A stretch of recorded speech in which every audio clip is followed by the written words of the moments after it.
It's easy for people to be critics or cheerleaders. It's harder to get them to be coaches. A critic sees your weaknesses and attacks your worst self. A cheerleader sees your strengths and celebrates your best self.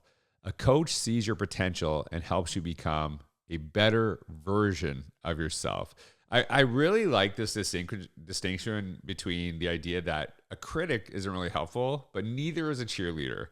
And this is something you see on social media is like, oh, like ignore the haters. I also think you got to kind of ignore the people that are, giving you accolades. And, you always want to be grateful, people appreciating you, but that can actually kind of warp your mind in a certain sense that you think if you're ignoring the haters but only listen to people who say you're awesome, that's going to mess you up. That's not going to be beneficial. And as much as I love to hear compliments, you can compliment the down below.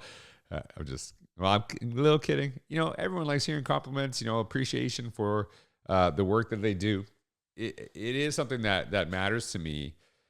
But if you ignore the haters, are you paying attention to only the people that just throw accolades your way without really, celebrating you? So when I think of a coach, there's something, and I this is why I really talk about relationships being crucial to innovation education. How are people going to be innovative in the work that they do if they aren't sure that you got their back? If you're going to push them, do you support them? Do you understand that too? Because we always talk about taking risks, trying new things, but it's easy for someone in a position of authority to tell someone who's a subordinate to take a risk because, if they screw up, they could lose their job. That's kind of how they're actually thinking through that process. So a little thing, and this is going to make me look bad, but typically when I present, a lot of people will actually say like, hey, we got feedback. And I'm like, I don't want to read it. And it's not that I'm not looking for feedback, but here's what I know about myself.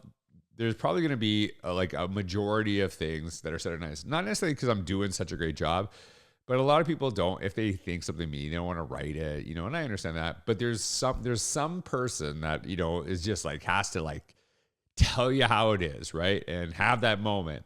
And so you could have 100 comments on a sheet, and then you see that one that really hits you and really just goes at you, and then you ignore the 99. That's not good. So I don't want to pay attention to that too, right?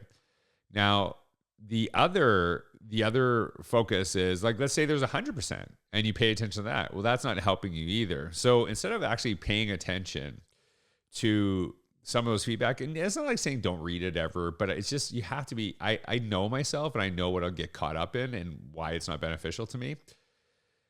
So what I try to do to really kind of improve my craft is really go to people I know who are, doing some of this work, or, people that are in the district that maybe I look up to, or people are, speakers at events, and really kind of say hey, what would you do different? What stuck out to you?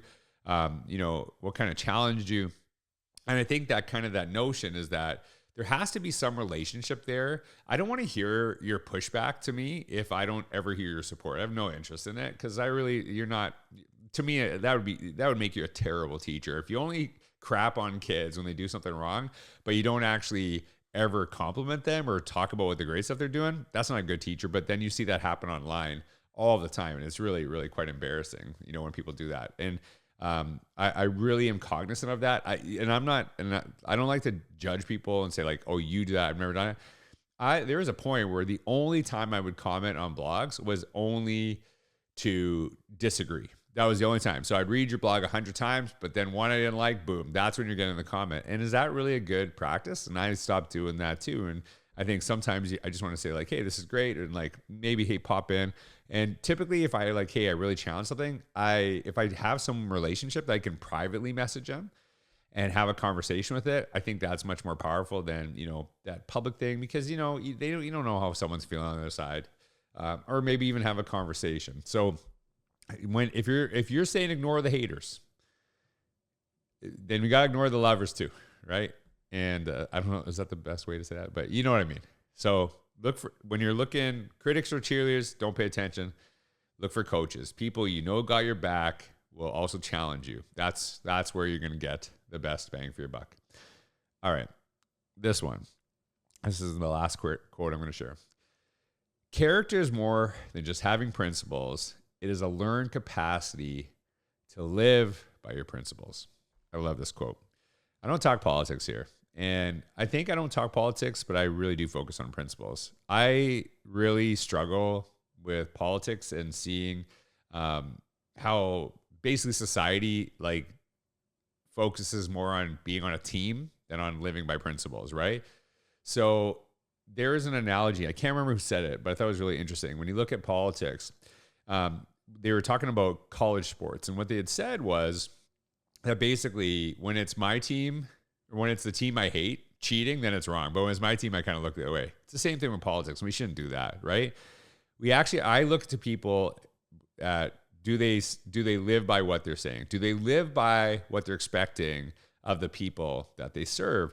Principles really, really matters to me. And that should be, I think actually if you support a political party, the ones you should be calling out the most aren't the ones on the other side. It should be the ones on your own team saying like, hey, if I'm saying, if you want us to do this, you got to live by that too. Right. And I think that's part of it too. And that's how people grow. That's how you get better.